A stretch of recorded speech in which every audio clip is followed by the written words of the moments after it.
Bienvenidos al canal de Dani Fernández. En el vídeo de hoy os dejo las 5 noticias más importantes que ha dejado el año 2022. Haremos un repaso completo a la más importante económica y financieramente hablando que ha dejado este más que interesante año 2022 que ya está acabando. Por desgracia, cuando la economía se pone interesante es que algo no termina de funcionar todo lo bien que debiera. Y efectivamente 2022 ha sido un año pues más bien complicadito y convulso económicamente hablando. Y bueno, este vídeo es una intervención que hice en la radio Libertópolis. Así que nada, os dejo con ello. Que lo disfrutéis.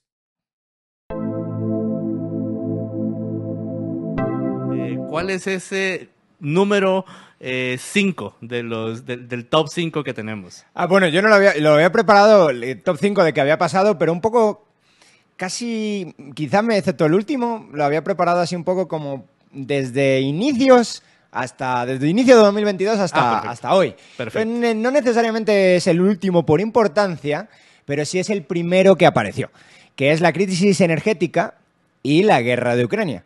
Por este orden. No en el orden anterior, que es el que nos venden ahora todos los políticos y en el que la narrativa está de alguna manera bastante pues entroncada, al menos en el subconsciente colectivo. No, es que como ha habido una guerra, hay problemas en los commodities de energía. No.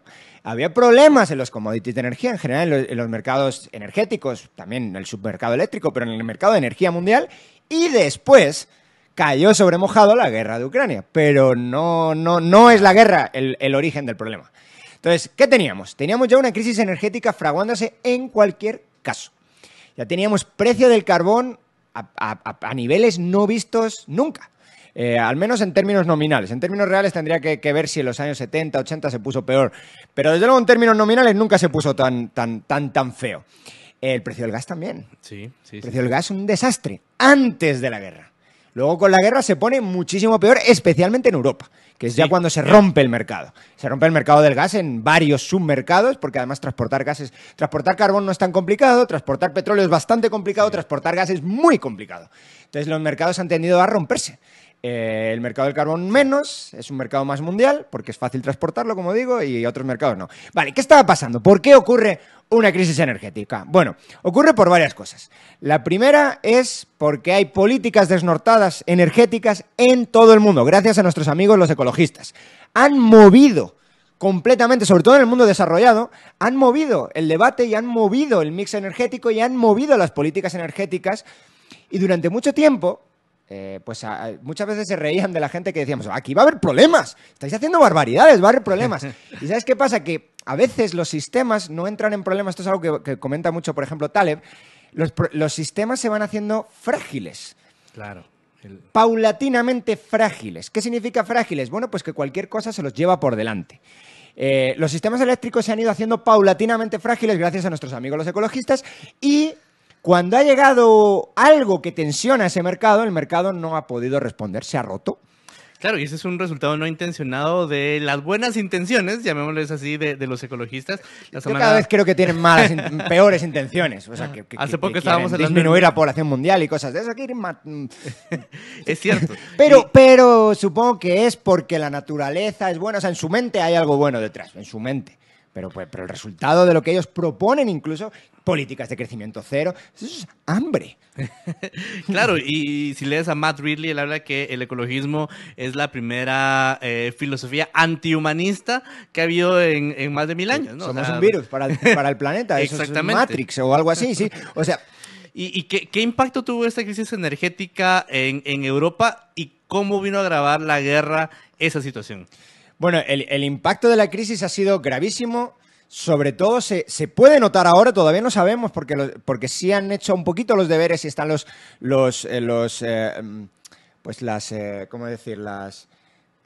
las reservas de gas están en máximos, vamos, no cabe un gramo más de gas.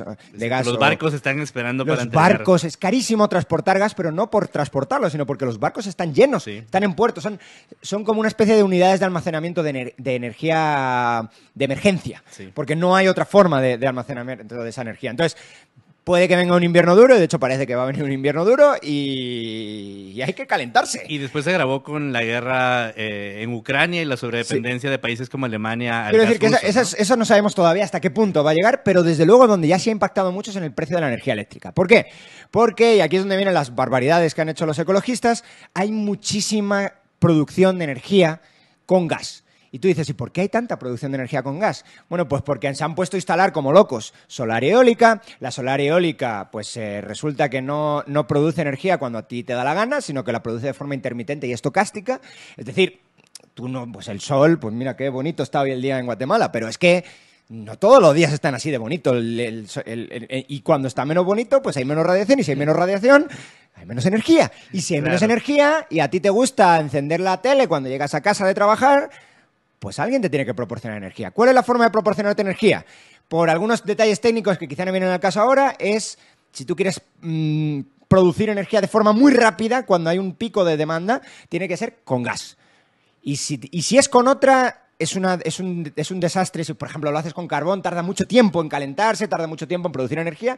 Por lo tanto, tendrías que estar constantemente tirando energía, básicamente tirándola, poniéndola al suelo y decir, bueno, si viene demanda, pues ya la sacamos, pero si no, no. Entonces, se ha instalado muchísimo gas en Europa para hacer de respaldo de las renovables solar y eólica. Entonces, esa es la principal razón. Y ya ha puesto el precio de la energía pues en un punto que ahí sí que estoy segurísimo que son máximos históricos. La gente está muy enfadada porque el precio es prohibitivo. Es tan prohibitivo que los países más industriales, los que todavía queda algo de industria en Europa, que no son muchos, uno de ellos es Alemania, ya está afrontando una recesión de caballo. Sí. Porque básicamente tú produces, industrialmente necesitas dos cosas: energía barata de cualquier tipo, ya sea eléctrica o pues tú también tienes muchas veces tus calderas. Claro. Las calderas van con gas y con carbón. Carísimo el precio. Entonces, bueno, y ellos cerraron la puerta al carbón, al gas, a todas las energías y se casaron con... Al carbón no. Al nuclear lo cerraron y tuvieron que instalar nuevas de carbón. Eso es una cosa divertida. Bueno, barbaridades. O sea, si Europa ha hecho barbaridades energéticas, Alemania es el más bestia. Claro. Y curiosamente en un país industrial eso lo mata. El precio de la energía te mata completamente. Y ahora la excusa es la guerra, ¿no? Y la excusa de todo esto, o sea, fíjate, no hemos nombrado la guerra todavía. Sí. Y después de todo esto llega la guerra. Y con la guerra se ve todavía más las vergüenzas de la fragilidad de los mercados energéticos, en concreto ya europeos. Y es que básicamente o sea, cuando tú... Básicamente el gas, la mayor parte de gas, no todo, pero me parece que era... Lo tengo por ahí, pero no me sé el dato exacto, pero como la mitad del gas que se consume en Europa viene de Rusia. Y viene por un gasoducto y es barato. El gasoducto es barato, pero el gasoducto te hace ser increíblemente dependiente de alguien. Por lo tanto, más te vale que esa dependencia pues sea con alguien confiable. Claro. No con alguien muy voluble. Se han cerrado gasoductos en Holanda. ¿De qué, perdón? Se han cerrado gasoductos en Holanda. Bueno, se han cerrado o no se han querido explotar, por ejemplo, el fracking. El fracking es el gran ausente en Europa, no en Estados Unidos. Por eso en Estados Unidos tienen problemas energéticos, pero no son tan graves. Yo siempre digo que Estados Unidos se ha pegado un tiro en el pie y en Europa el harakiri directamente. Estados Unidos pues va cojeando, ¿va? Pero va. En Europa no estamos muertos. ¿Por qué? Bueno, pues porque se sabe que hay un montón de capacidad de producción en algunos sitios de fracking y se ha prohibido. Explícitamente se ha prohibido. Uno de ellos es Holanda, otro de ellos es Francia, ¿no? Por argumentos ecologistas, por supuesto. El único sitio que lo ha intentado, hasta donde yo sé, es Polonia. Y no le ha salido bien. Y no le ha salido bien. Es decir, curiosamente, el único sitio donde se ha intentado hacer fracking, pero no hay ninguna producción pues digna de mención. Bueno. Entonces, lo que nos deja este primer elemento es la lección de la crisis energética y ver que en realidad no fue la guerra la que exacerbó los precios de la energía, sino que eran políticas que venían de años, que resultaron este año, a principios de año, incluso antes de la guerra, en esta alza de precios, y que veremos este invierno cómo va, dependiendo del frío, etcétera, y si se convierte en una historia de precaución para otros países que quieren seguir un camino igual. Yo creo que no, pero bueno, ojalá sea así y ojalá no sea un drama. Sí. Pero bueno. Yo, por cierto, el año que a alguien se le tiene que clavar aquí como el año de la barbaridad es 2004. Okay. ¿Y por qué 2004? Bueno, primero porque es divertido escoger un año. o sea, probablemente esto viene... O sea, nunca nada... Es como la revolución industrial. No es una revolución, ¿no? Pasa durante cientos de años. Esto es igual. La revolución ecológica pasa durante muchos años, aunque solo sea para cambiar la mente de las personas. Pero, ¿por qué 2004? 2004 es el momento donde la energía nuclear se deja de instalar energía nuclear básicamente en Occidente. Ni en Estados Unidos ni en Europa se sigue instalando energía nuclear. En Estados Unidos, como digo, pegan un tiro en el pie, básicamente no instalan más, pero no las cierran. En Europa empezamos a cerrarlas, en 2004. Ahora nos estamos arrepintiendo, pero en Europa las empezamos a cerrar en 2004. Y 2004 también es el momento donde empiezan a dar subvenciones como locos a las nuevas energías renovables, que son la solar y la eólica. Por cierto, hay energías renovables que sí funcionan muy bien, como la hidráulica, pero esa tampoco le gusta a los ecologistas. ¿Por qué? Otra vez, porque los ecologistas no buscan la preservación de la naturaleza, les da igual las energías renovables, quieren energías ineficientes, porque son enemigos de la civilización. Bueno, pasando del tema ecológico, me mencionabas también el número 2, el tema de la inflación. Cuéntanos, ¿por qué pasó este año que llevó a la inflación ser tan grande? Incluso en Guatemala, donde afortunadamente no hemos experimentado tanta inflación últimamente, ahora está a números no antes vistos. Venga, pues este también se podía llamar inflación y guerra de Ucrania. ¿Por qué? Pues porque la inflación se le ha echado la culpa y se le lleva echando la culpa a la guerra desde que empezó la guerra. Pero es que se nos olvida, somos de mente demasiado centrada en el presente, no nos acordamos ni de qué pasaba hace un año. Ya estaba creciendo la inflación, ya se estaba descontrolando en todo el mundo, o en prácticamente todo el mundo, y ya estábamos asustados. Y ya estaban hablando de inflación transitoria, ya se nos había olvidado eso. Claro, transitoria en algún momento, pues es, bueno, si después de 3 años de inflación y que pierda un 30% en 2 años o en 3 años el poder adquisitivo de la moneda, y se va la inflación, pues era verdad, era transitoria. Bueno, pero de transitoria no tiene nada. O sea, bueno, otra vez, temas de definiciones, pero desde luego no es lo que ellos querían decir con transitoria. Ellos pensaban que iba a ser un pico de un par de meses por la guerra, que se iba a solucionar y se acabó. Bueno, pues no. La verdad que no.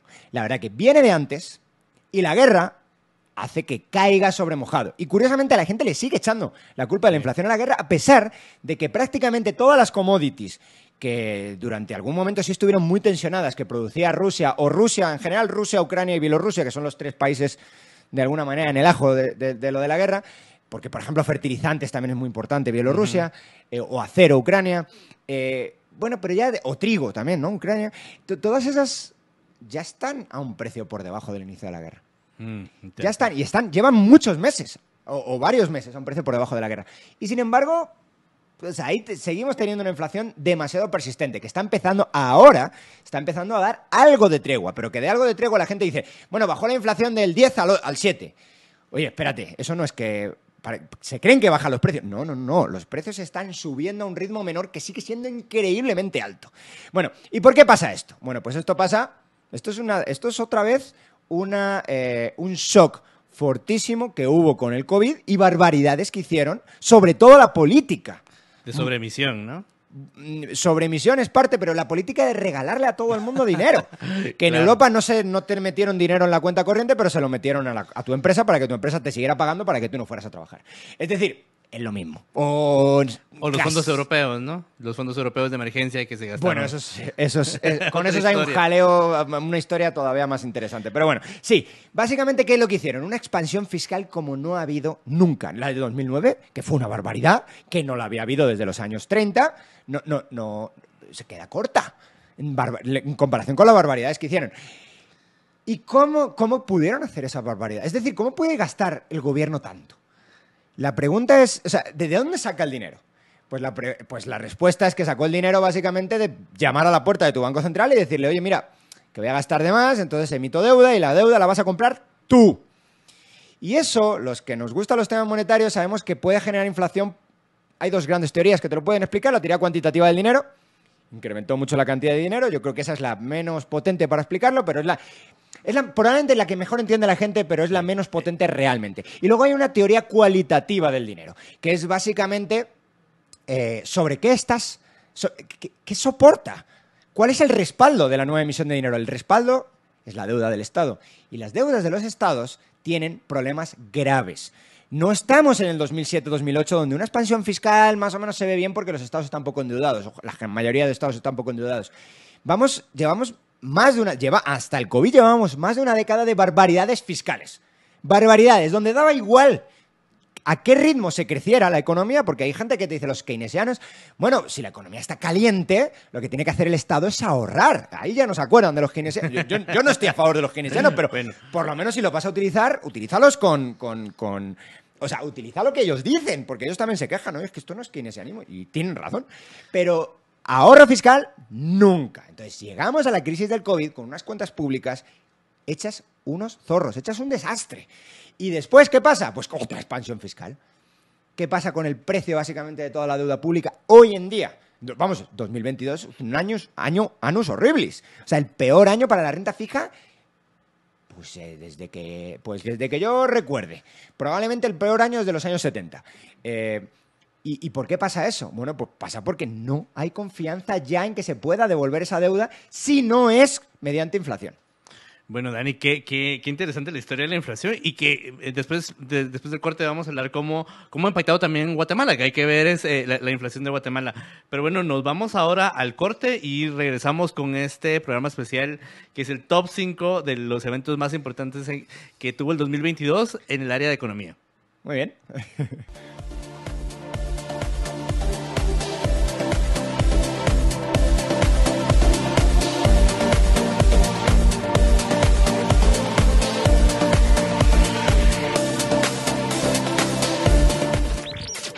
Estás escuchando Libertópolis, el valor de la verdad. Nuevo San Martín Market. Disfruta de nuestros nuevos productos congelados listos para preparar en casa. Pupusas, lasañas, kit de tacos, pizzas y más. Pídelos al 2215-1515 o por www.sanmartinbakery.com. Suscríbete a la Liga de los Liberhéroes para apoyar a dar la batalla de las ideas y disfruta de los beneficios que gozan los miembros, entre los que se incluyen conferencias, webinars y clubes de lectura. Suscríbete a la Liga de los Liberhéroes. Libertópolis.com. El valor de la verdad. Pizzería Vesubio. Ven a Vesubio y déjate conquistar por nuestros exquisitos sabores de la mejor pizza y pastas hechas en horno de leña. Servicio a domicilio al 2323-2323. Vesubio, pizza como debe de ser. La familia de Libertópolis te desea una muy feliz Navidad. Y que disfrutes la comida de la época con tus seres queridos.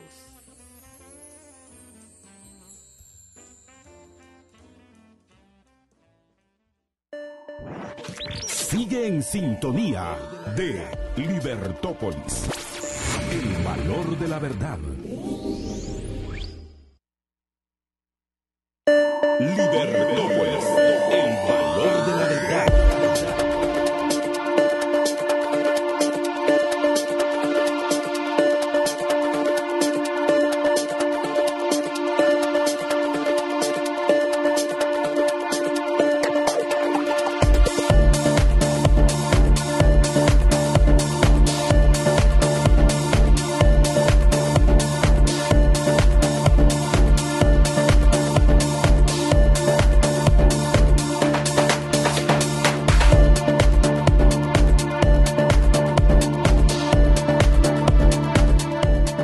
Bueno, buenas tardes, bienvenidos de regreso a Libertópolis por la tarde. Estamos acá entrevistando a Dani Fernández con el top 5 de los eventos económicos del año.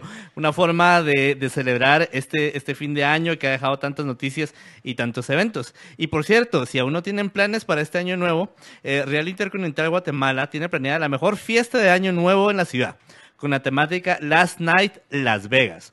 Aparta tu lugar para disfrutar de una cena buffet 5 estrellas, barra de bebidas ilimitadas, música en vivo, DJ, kit de celebración, 12 uvas para pedir los deseos, brindis de medianoche, rifas con 10 premios, incluidas noches en el mismo hotel, además de tener los impuestos y el servicio incluido.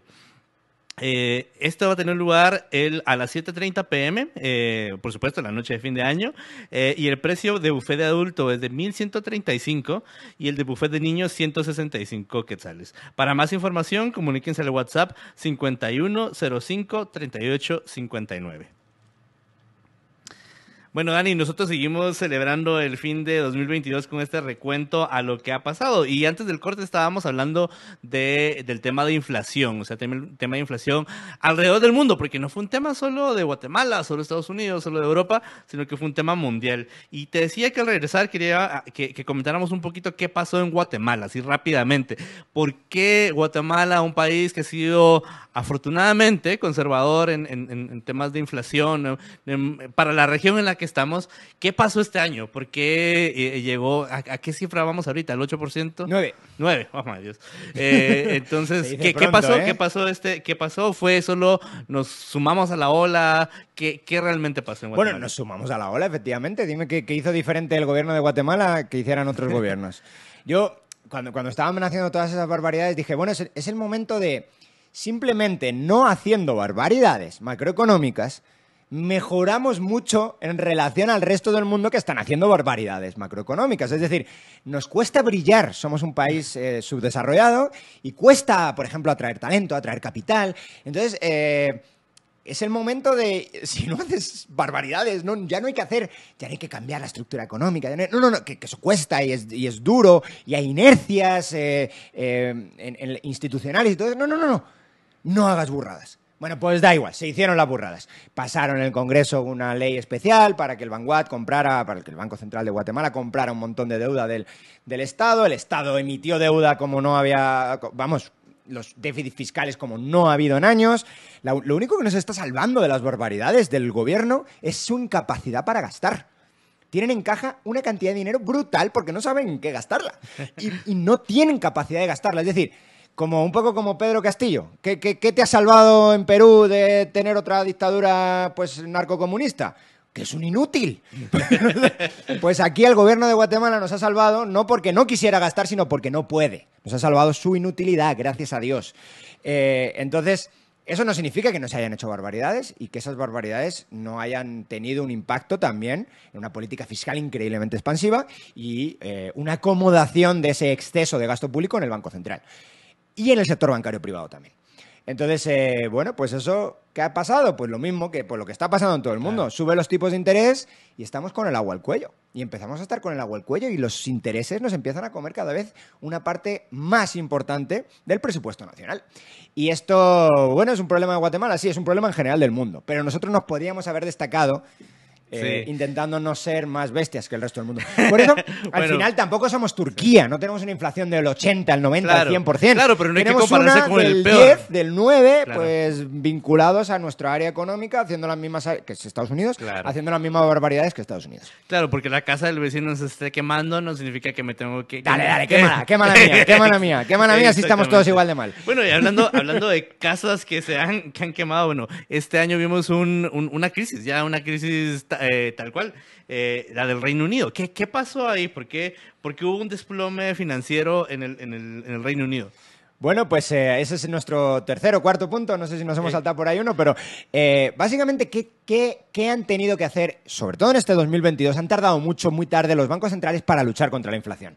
Durante mucho tiempo dijeron, no pasa nada, es por la guerra. Y luego dijeron, ostras, esto ya se me va de las manos. Tardaron muchísimo tiempo en reaccionar. ¿Cómo reacciona un banco central? Reacciona de varias maneras, pero la que lleva siglos con nosotros es la de subir los tipos de interés. ¿Por qué subir los tipos de interés? Bueno, porque hay mucha gente en muchos mercados que hace demanda en función del crédito. Y si tú haces caro el crédito, pues de alguna manera como que enfrías la demanda. Eso se ve, por ejemplo, el mercado donde mejor se ve es el mercado inmobiliario. Todo el mundo está apalancado en el mercado inmobiliario, tanto el productor de casas como... Apalancado es básicamente todo el mundo pide deuda. Tanto el productor de casas como el que compra la casa. Por lo tanto, si tú haces caro el crédito, haces cara tanto a la producción de casas, se enfría ese mercado, dejas de producirla, por mucho más caro que antes, y la demanda también, porque no hay capacidad de demanda, porque ¿quién demanda casa? Bueno, me voy a comprar un apartamento de $250,000, toma. Billetes pequeños, no consecutivos y en maletines. Pues eso no... Pues supongo más que de alguien podrá. Más de uno lo hace con una procedencia del dinero probablemente complicadita, pero... No, 99% de la gente de los mortales no hacemos eso. Así que destruyen esa demanda. Eso no solamente pasa en ese mercado, pasa en cualquier mercado donde se utilice crédito. Pasa mucho también en el sector, sobre todo el sector empresarial. sector empresarial opera siempre, casi todas las empresas, con algún tipo de, aunque solo sea deuda comercial, te hacen cara a la deuda comercial, pues los márgenes se te van más abajo, y si se te van abajo, pues este es el problema, ¿no? Que pasó en el Reino Unido, pero empiezas a desincentivar la actividad económica. Sí, haces la inflación más pequeña, ¿a costa de qué? De una recesión. Esto lo sabían y por eso hablaron con eufemismos durante mucho tiempo de lo que llamaban aterrizaje suave. ¿Qué quieren decir aterrizaje suave? Voy a subir los tipos y aquí no se va a generar una recesión.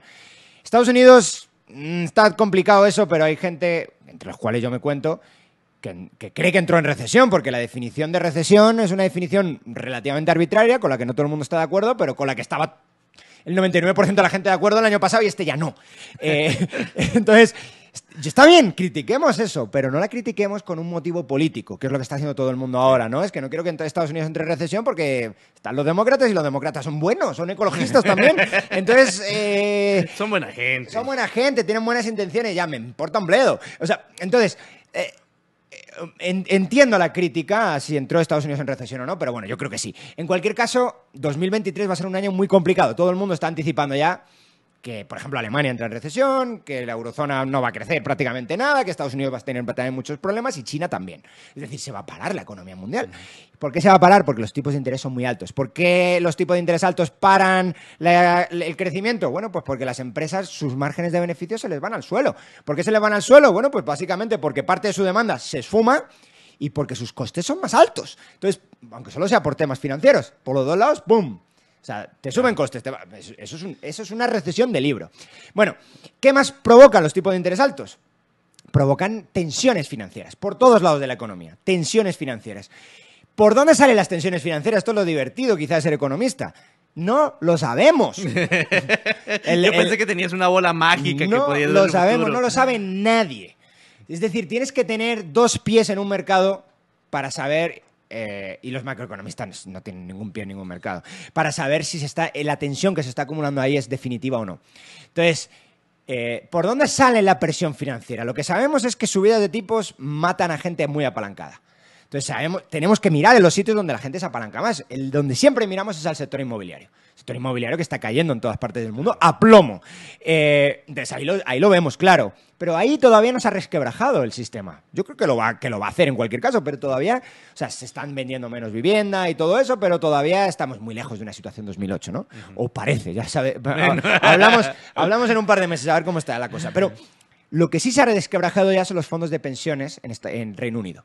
Esos no aguantaron. No aguantaron y es que básicamente pasó también un jaleo increíble. Entró un gobierno pretendidamente muy liberal, pero con muy corto de miras. Es verdad que eran bastante liberales. Dijeron, vamos a hacer en Reino Unido estoy hablando, vamos a hacer un recorte de impuestos como no ha habido desde los años 80. Sí. Lo cual está muy bien. ¿Eran liberales clásicos a lo Margaret Thatcher? Más o menos. Margaret Thatcher dijo, aquí no hay... a lo Reagan.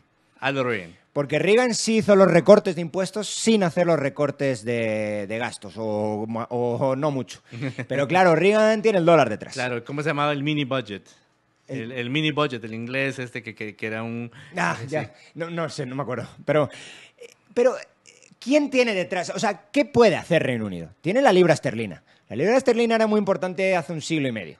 Ya no. No le importa a nadie ya. Bueno... Es uno de los 5 grandes bancos centrales, pero de verdad, ¿cuáles importan? Bueno, eran menos porque ya no tienen la reina en el billete.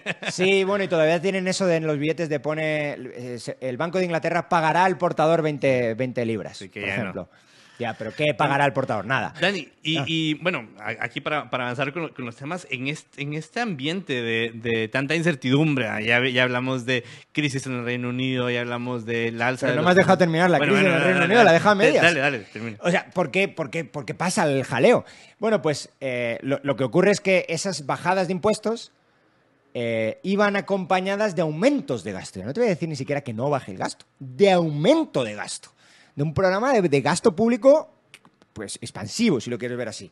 Por cierto, muy keynesiano todo también, ¿eh? O sea, porque bajada de impuestos es keynesiano en momentos de recesivos y expansión del gasto también. O sea, esto es una... Si quieres ver un desastre de la política económica, esto es keynesianismo puro y duro. No es liberalismo, como lo ha intentado vender todo el mundo. Vamos, es que es lo que... Es que abre el libro de macro cualquiera. Es que te dicen explícitamente que hay que hacer las dos cosas, aumentar gasto y bajar impuestos. Claro, ¿qué pasó? Todo el mundo entendió perfectamente el mercado, que lo que había era un incremento de deuda brutal en un país que ya está muy endeudado. Entonces ya dijo, aquí topó. El mercado topó. Claro. Y básicamente empezaron la gente a deshacerse en masa de los bonos de Reino Unido y a deshacerse de la libra y a volar a la seguridad. La seguridad tiene un nombre hoy en día, básicamente es dólar. Sí, nos guste o no nos guste, es eso.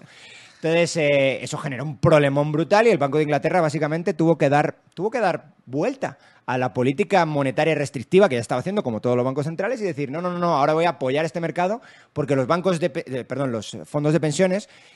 Hay más jaleo aquí que me costaría mucho más explicar, pero los fondos de pensiones están cargadísimos de deuda pública. Por cierto, por regulación también.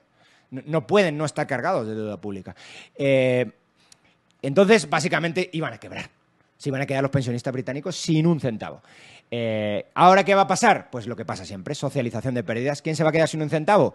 Todos los ingleses que ven la libra suya desplomarse, o ahora que entra un nuevo gobierno que le van a cobrar impuestos a todos para que los fondos de pensiones siempre se socializan las pérdidas y algunos se quedan con las ganancias. Pero bueno, una pregunta, porque en este ambiente de tanta incertidumbre, pues yo tengo muchos amigos que son amantes del cripto y del Bitcoin, etcétera, y ese será el cuarto punto que nos proponías. ¿Por qué en este ambiente que sería el ideal para decir, bueno, aquí las monedas ya están muy infladas, están perdiendo su valor, movámonos al cripto? ¿Por qué ocurre este año esta gran caída en el Bitcoin y en otras monedas de criptomonedas? Haciendo la salvedad del Bitcoin, que creo que sí es un activo en sí mismo, prácticamente todo el esquema de las criptomonedas son activos financieros. Son un tipo de activos financieros. Son tokens que son básicamente una especie de equity en un proyecto. Pues casi siempre en un blockchain o algo más, Ethereum, que se pueden hacer contratos inteligentes, lo que te da a ti la gana, va. Pero es un tipo de, financieramente hablando, es un tipo de activo financiero. Cuando suben los tipos, los activos financieros lo pasan mal. Sean criptos o no sean criptos. Entonces, antes te comentaba, no sabemos por dónde, si suben tipos, se acumula tensión financiera. Lo que no sabemos es por dónde explota. Lo que sí sabemos es que está explotando en uno de los sitios donde no están regulados y donde es normal y natural que pase esto. Que es básicamente que aquel que hace barbaridades, quiebre. Porque no hay un banco central socializando pérdidas detrás. Y es genial que eso pase. La gente dice esto, la gente está muy enfadado con todo el mundo de las criptomonedas porque pues básicamente no lo entiende bien y hay mucha especulación y que sí, porque es un mercado financiero, es especulativo por naturaleza. La palabra especulación nos han metido en la cabeza que es muy mala, pero es que cualquier acción vista a futuro puede ser vista como una... O sea, tomada con perspectivas a que provoque un resultado en el futuro puede ser vista como una especulación. Y las finanzas siempre miran al futuro. O yo te dejo dinero a ti, tú me lo vas a poder devolver a mí en el futuro. Eso es una relación financiera. Yo invierto en bonos del gobierno de Guatemala, el gobierno de Guatemala me va a poder pagar en el futuro. Eso es una relación financiera. Hay que mirar al futuro, hay que especular sobre el futuro. ¿Quién va a estar en el futuro en el gobierno? ¿De qué vas a trabajar? ¿Vas a seguir en la radio? No, pues te pagan mucho en la radio, ¿cuánto me estás pidiendo? Son relaciones que tenemos que mirar hacia el futuro, eso es especulación pura y dura. Bueno, y entonces, ¿qué está pasando? Otra vez, ¿por qué se rompe el mercado de las criptomonedas? Pues es un mercado no regulado. Y es un mercado donde de verdad el que lo hace bien sobrevive y el que lo hace mal quiebra. Por eso, pues, hay gente que critica mucho a Bitcoin, hay formas de criticarlas legítimas y otras ilegítimas, pero desde luego está sobreviviendo a todo esto. Sí, está sobreviviendo a la carnicería, que hay una carnicería, ha sobrevivido ya a varias carnicerías, es que hay criptomonedas que ya desaparecieron del mapa, ya nadie se acuerda de ellas. Esta está sobreviviendo. Entonces, yo no lo vería como algo negativo, sino como algo positivo. Igual con los exchanges. Hay mucha gente... O sea, la gracia de las criptomonedas es que son descentralizadas. Es verdad que tienes un exchange, el exchange te ayuda, es más fácil tenerlo, custodiarlo, te lo custodia otra persona. Pero la gracia de las criptomonedas, en comparación con las finanzas tradicionales, es que te puedes salir. Tú le puedes llegar a tu exchange y decir, porfa, Mi Ethereum. Cambio. O sea, puedes Aquí. llegar a la ventanilla, lo que te promete. Puedes llegar a la ventanilla, como funciona el patrón oro, puedes llegar a la ventanilla con la ventaja de que el oro tiene costes de almacenamiento mucho más altos de los que tiene y es más peligroso de los que tiene una criptomoneda. En ese sentido, ese mercado, yo soy a medio y largo plazo medianamente optimista. Lo que te prometía la reina aún lo puedes hacer con el... El Will Pay to the Bearer, bueno, claro, es mucho más creíble en alguna... No todas las criptomonedas son descentralizadas, pero en la mayor parte sí, y si no son una estafa pura y dura, que las hay y muchas, pues esa forma de decirle al exchange, trae para acá, ese activo es mío. Claro. Puedes recuperar tu liquidez final, cosa que en la moneda ya no se puede. Bueno, qué La interesante. moneda Entonces, el punto de esto es que no hay que tirar el agua, no hay que tirar al bebé por tirar el agua. O sea, es cierto que hubo desmanes, que hay reajustes, etcétera, pero no hay que tirarlo todo por la borda. Hay que tener cuidado porque ya está la gente pidiendo regulación. Ok, y eso y casi siempre el que la pide es el que se metió en un fervor, se apalancó. Complicadísimo, no hagas eso. Claro. Para invertir en criptomonedas, te apalancas, pides Claro, crédito. es una inversión de riesgo. Es una inversión arriesgada, no sabes qué moneda va a triunfar, hay un montón. Y no quieres convertirte en los que socializan las pérdidas o los que... Pero ya están pidiendo regulación para todo eso.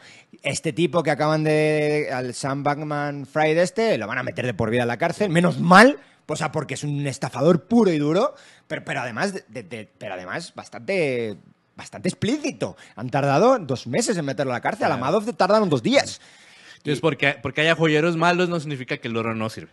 Bueno, con eso terminamos la segunda parte de este programa. Nos queda una tercera parte para el último hecho del año y para una mención especial que tenemos ahí preparada con Dani. Pues bueno, muchísimas gracias. Vamos al corte y regresamos después con Dani y el top 5 de los eventos económicos del año.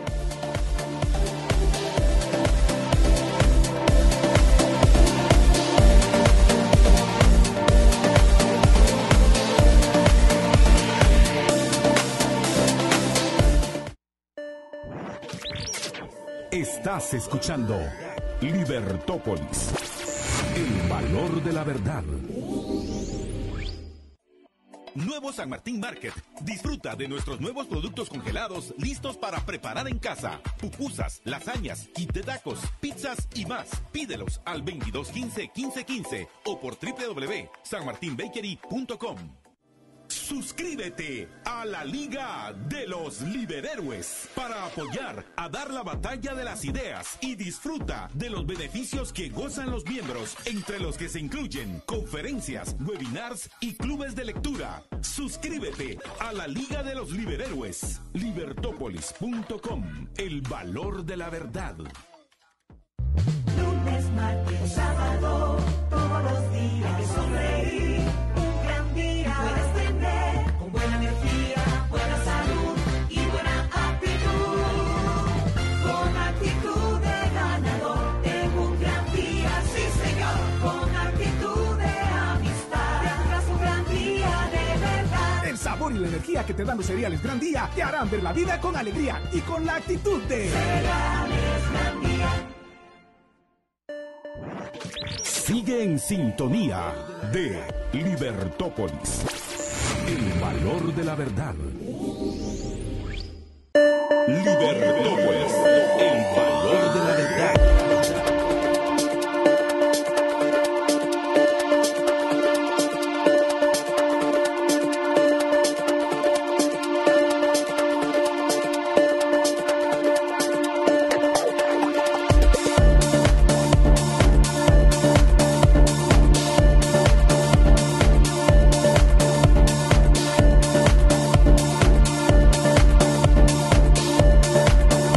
Bueno, bienvenidos de regreso a este programa de Libertópolis por la tarde. Estamos acá con Dani Fernández comentando sobre el top 5 de los eventos económicos del año.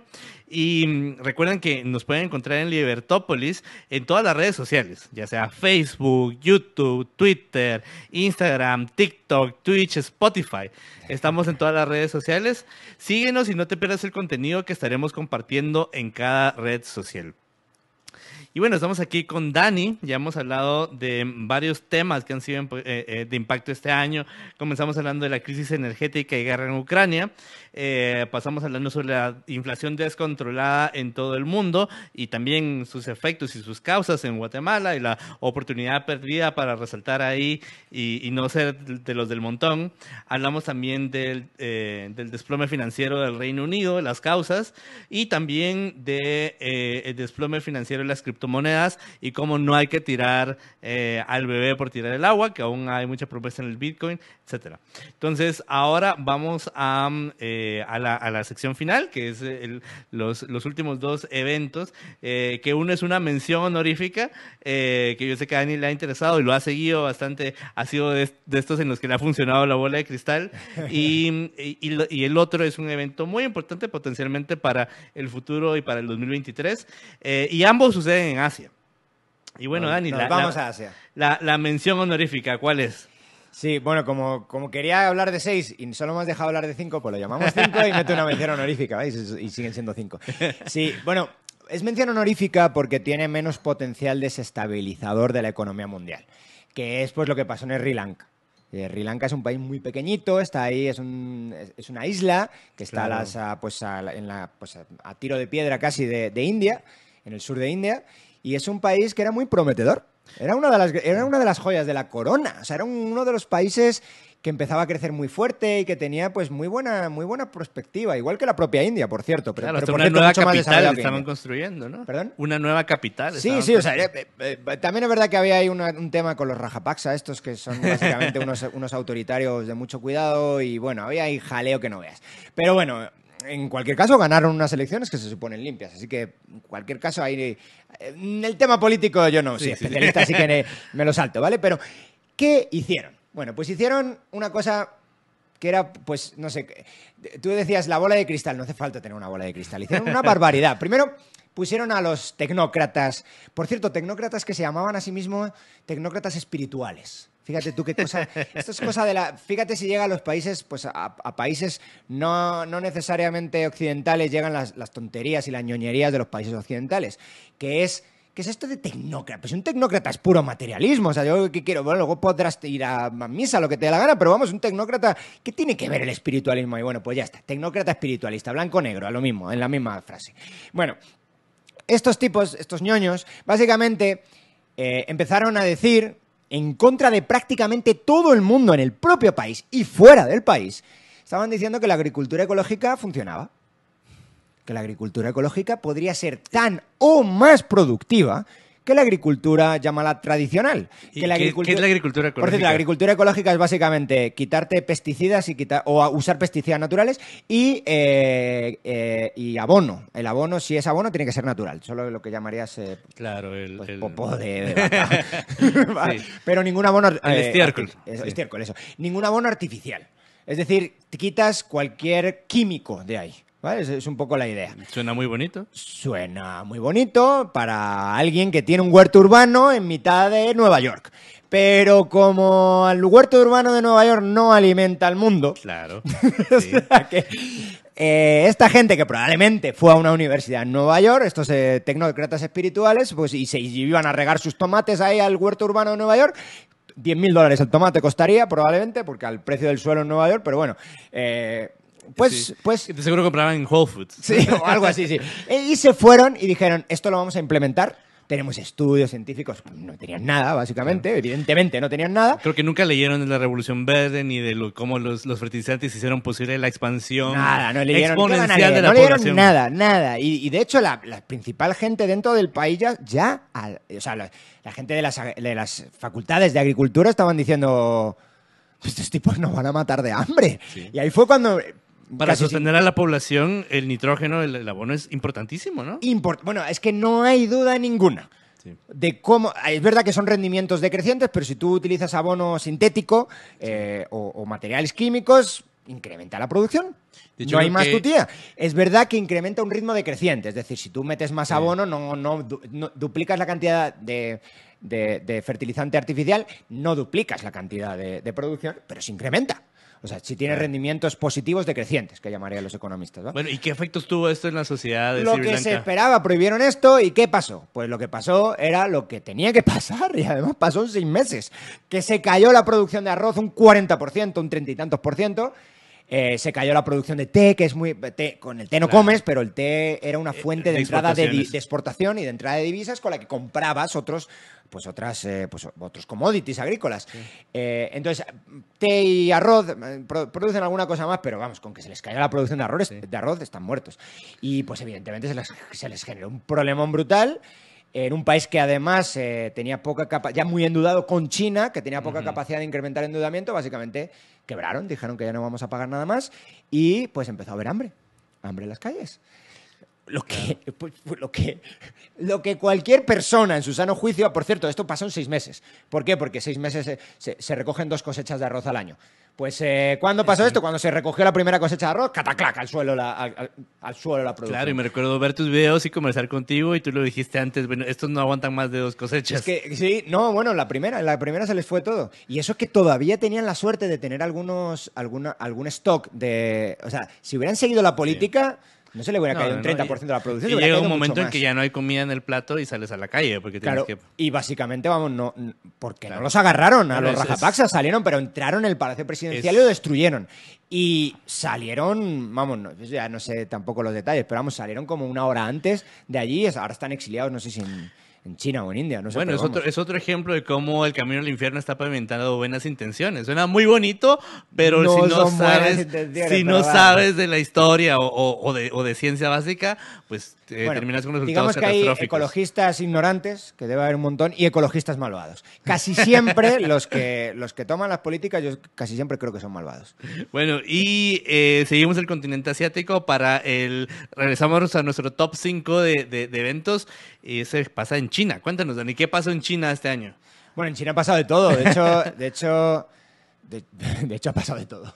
Políticamente ha pasado también cosas, ¿no? Que otra vez, como no soy experto en política, prefiero no hablar de eso.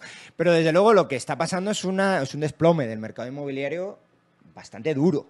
Pero bastante duro, pues al nivel de 2008 en Estados Unidos, o de España, o de Chipre, que es de los peores lugares en el mundo. Entonces, ¿qué pasó? Bueno, básicamente lo que pasó es que ya había muchos signos de burbuja. Y decidieron, el Partido Comunista Chino decidió que iba a pinchar la burbuja antes de que se pinchara sola. Lo cual, pues a lo mejor es hasta interesante. Pero claro, creyeron, ellos supongo que creen que la economía se maneja como si fuera una computadora. Metes aquí el Excel y le doy un botón y hago cosas. Resulta que, por suerte o por desgracia, es un poquito más complicado que eso. Entonces, sí le pusieron lo que llamaron una política de 3 líneas rojas, le pusieron esas, bueno, no sé si merece la pena que las contemos las 3, pero básicamente eran condiciones muy restrictivas a los promotores inmobiliarios, a los desarrolladores inmobiliarios, para que dejaran de apalancarse. Están hiperapalancados. Entonces, el más grande de todos, que era Evergrande, quebró en cuestión de un par de meses o 3 meses, vamos, tuvo problemas 3 meses y volvió y quebró los siguientes 3 o algo así. La verdad que tampoco importa mucho el detalle. El caso es que no tenían capacidad de maniobra en ese mercado, porque ya era un mercado pues casi al milímetro. O sea, casi estaban ya debajo de agua y básicamente los metieron debajo de agua ellos solitos. Más cosas que pasaron ahí. Ese mercado es un mercado complicado. Pasa un poco en Guatemala si se entiende bien, en España no se entiende tan bien, porque la gente se mete en hipotecas antes de recibir la casa. Aquí no es tan raro eso, es decir, la gente es común. como que es lo que aquí se llama en Guatemala, se llama compra sobre planos, ¿no? Sí. Haces una compra sobre planos, ¿por qué? Porque te hacen un descuento. Por cierto, ¿por qué te hacen el descuento? Porque los costes financieros, que no los estás teniendo en cuenta, los aguantas tú. Tú estás financiando al promotor inmobiliario. El promotor inmobiliario no tiene, o externaliza el riesgo. Quiebro y el que te queda sin casa eres tú. Y eso ha generado un problema añadido. Porque un montón de promotores inmobiliarios, me parece que la palabra es promotor o desarrollador, ¿no? Sí. Pues empezaron a tener problemas y pararon la producción. Vamos, la tuvieron que parar porque los proveedores no les daban o sea, No les pagaban a No los tenían, proveedores. sí. Como no les pagaban a los proveedores, No tenían crédito para pagar. no tenían crédito para seguir produciendo casas. Y como no tenían Claro. crédito para seguir produciendo casas, la gente empezó a decir, pues no te pago. Son todos estos edificios sin completar que ves con el logo de Evergrande y que dice la gente, yo ya he pagado el 20% y quiero que me lo den. De hecho, ahora se ha conseguido solventar esto un poco, ahora te voy a contar cómo, pero hubo pues una asociación por internet de gente que tenía hipotecas y no había recibido casas que estaban diciendo no pago la hipoteca. Y les estaba generando ya un problema bastante grave a los bancos chinos. Porque los bancos chinos te dan el crédito, tú tienes una hipoteca, no tienes una casa y tú dices yo no pago el crédito y el banco chino dice pues si tú no me pagas yo tengo problemas. Y entonces aquí se generó, por cierto, esos bancos que la mayor parte, excepto los principales bancos de China, casi todos los bancos en China hay muy poquitos privados, casi todos los bancos son estatales. Hay unos cuantos muy grandes que son a nivel estatal del Estado central chino, pero la mayoría Son regionales. son regionales. Esas regiones podrían tener capacidad de rescatar a sus bancos, pero curiosamente uno de los, no el principal, pero desde luego debe estar en el top 2 o top 3 de los ingresos de esas regiones chinas son por venta de tierra. A los desarrolladores. Fíjate la Sí. pescadilla que se muerde O la sea, cola. Fíjate. todo está conectado. Todo está conectado. Entonces, ¿qué pasa? Que el gobierno chino centralizado dice, esto se acabó, pone un freno a la especulación inmobiliaria, desde luego que lo pone, pero claro, ¿qué está generando ahora? Pues un problema bancario y un problema de financiamiento de los entes regionales, vamos, de un nivel abajo administrativo, del gobierno chino. Entonces, ¿y quién podría salvar a la banca? Esas regiones. Pero ¿cómo van a salvarlas si no tienen dinero para salvarlas? Sí, se Entonces, muerde la cola. Mucha como gente está decías. diciendo, es verdad, el gobierno chino no está muy endeudado. Y es cierto, no lo está. Por lo tanto, tiene el margen de maniobra que hemos hablado que no tienen los países occidentales, no lo tienen. El gobierno chino probablemente sí lo tiene. El gobierno centralizado. Ahora, la pregunta es, ¿qué va a hacer el gobierno centralizado para con Para las sus regiones? Porque ahí también, otra vez, con tema política, hay una guerra de... Vamos, que ya ganó Xi Jinping, entonces a lo mejor ahora ya sí los salvan. Pero vamos, hasta hace 2 días había una guerra ahí abierta por lo del partido, por si se Qué reelegía a interesante. este tipo o no. Entonces, hay gente que, sabe Dios también, yo aquí ya sí que no tengo mucha idea, que decía todo lo de la política COVID cero que se está ensañando con algunas regiones tiene más que ver con un Tiene un- castigo a la élite política de ese lugar. Es una de las interpretaciones. No digo que sea Sí, ni la China- dominante ni la mejor, porque no tengo capacidad de discernir si eso es así. Sí, China sigue siendo un gran misterio, acceso Eso a es. datos. Pero etcétera, sí. suena plausible. Bueno. Y también suena perfectamente plausible que esa política de COVID cero simplemente se les ha ido de las manos la explosión de la burbuja inmobiliaria, la economía se está cayendo en cualquier caso y viene muy bien tener una excusa para decir que no es porque el modelo económico esté fallando, es porque está fallando por un tema sanitario. Buenísimo. Y ese fue el quinto de los temas, más la mención honorífica, me encanta eso.